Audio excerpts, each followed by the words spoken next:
Hello, I'm inside St. James Church by the Sea, La Jolla, California, and we thank the rector, the clergy, the staff, and the good people of this church for allowing us to bring this Christmas message to the Episcopal Church from this wonderful and beautiful congregation.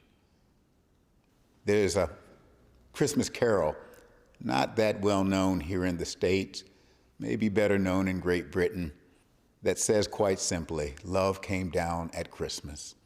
Love all lovely, love divine. Love was born at Christmas. Star and angel gave the sign. Love came down at Christmas. The older I get, the more I am convinced that God came into this world in the person of Jesus for one reason, and one reason alone, to show us the way to be reconciled and in right relationship with the God who is the creator of us all, and with each other as children of that one God who is the creator of us all and of all things. Jesus came to show us how to live reconciled with God and with each other. And he taught us that the way to do it is God's way of love. For God's way of love is God's way of life. And it's our hope for our families, our communities, our societies.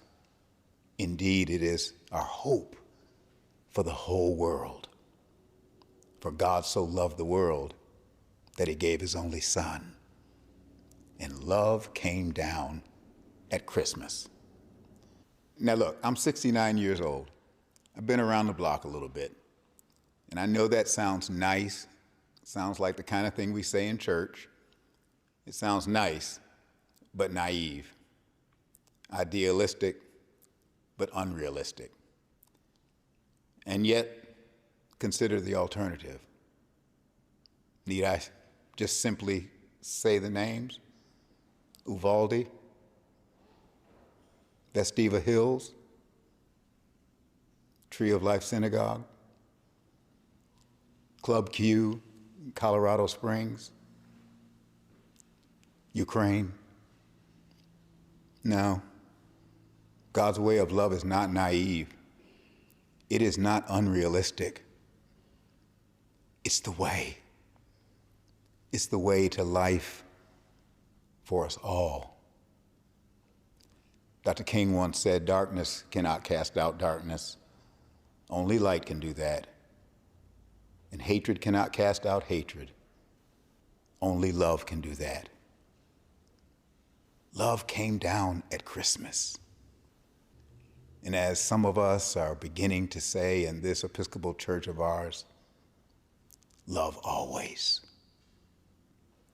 Earlier this year, I went to Mother Emanuel AME Church in Charleston to be part of the 7th commemoration of the murders, of the martyrs of Charleston. You may remember that a number of years ago, while members of that church had gathered for Bible study, a man came in and they welcomed him in and invited him to join them. And he turned on them and he killed many.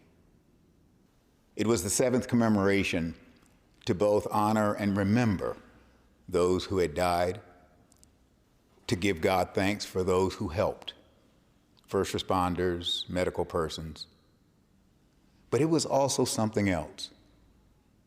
It was a time to commit ourselves not simply to throw up our hands in despair, but to reach out our hands to each other, to roll up our sleeves, to take God's hand and take each other's hand, and do the hard and holy work of love, which brings healing, which brings hope, which binds us together and lifts us up to be all that God dreams and intends for us all to be.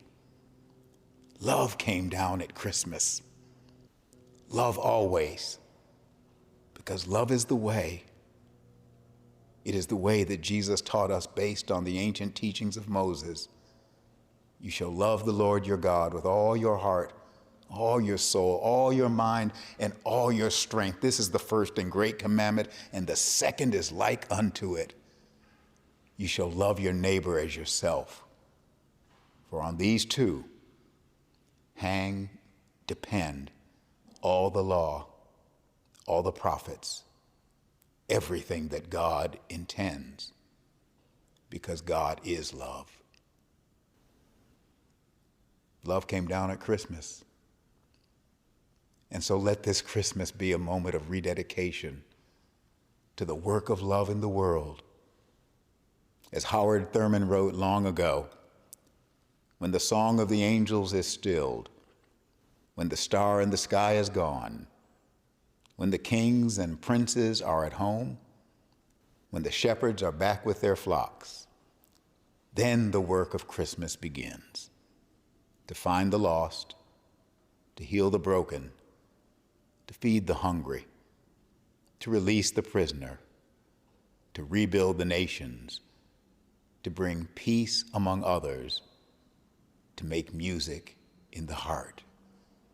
For love came down at Christmas, and our work is to love always. God love you. God bless you.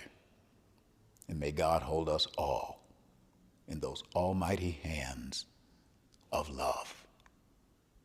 Merry Christmas.